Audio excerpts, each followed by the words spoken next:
परिस्थितीमध्ये देखील आपले कोणतेही न डगमगता आपलं ध्येय सोडलं नाही, असं आपण त्यांचा संपूर्ण विचार आत्मसात केले पाहिजे, असं डॉक्टर बी आर आंबेडकरांचं त्या ठिकाणी कर्तृत्व होतं. मित्रांनो, 15 ऑगस्ट 1947 ला भारत देश स्वतंत्र झाला आणि आता हे या राज्य या देशाची आपल्या घडी बसली पाहिजे, पण बसवायची कशी यासाठी संविधान सभेचं त्या ठिकाणी आयोजन केलं आणि त्यामध्ये आपण जर पाहिलं तर 2 वर्ष 11 महिने 18 दिवस एवढा कालावधी संविधान बनवण्यासाठी त्या ठिकाणी लागला आणि आज 26 नोव्हेंबर 1949 ला त्या ठिकाणी सुपूर्द केलं आणि 26 जानेवारी 1950 रोजी त्या ठिकाणी आपल्या भारत देशामध्ये ते अंमलात आणलं.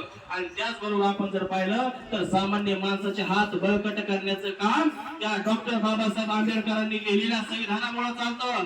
आज सर्वसामान्य माणसाला अधिकार जर कोणी देण्याचं काम जर केलं असेल तर डॉक्टर बाबासाहेब आंबेडकरांनी दिलेलं आहे, हे आपल्याला विसरून चालता येणार नाही. आज आपलं काल इलेक्शन झालं, त्या इलेक्शन मध्ये देखील बघितलं तर आपल्या हातामध्ये सामान्य माणसाच्या हातामध्ये या ठिकाणी कोणाचं सरकार आणायचं आणि कोणाचे सगळ्यात मोठा लोकशाही मधला अधिकार आपल्याला डॉक्टर बाबासाहेब आंबेडकरांनी दिला आणि हे सर्वात महत्वाचं योगदान हे बाबासाहेबांनी दिलं या देशासाठी. सगळ्यात महत्वाचं काम त्यांनी केलेलं आहे त्या काळामध्ये.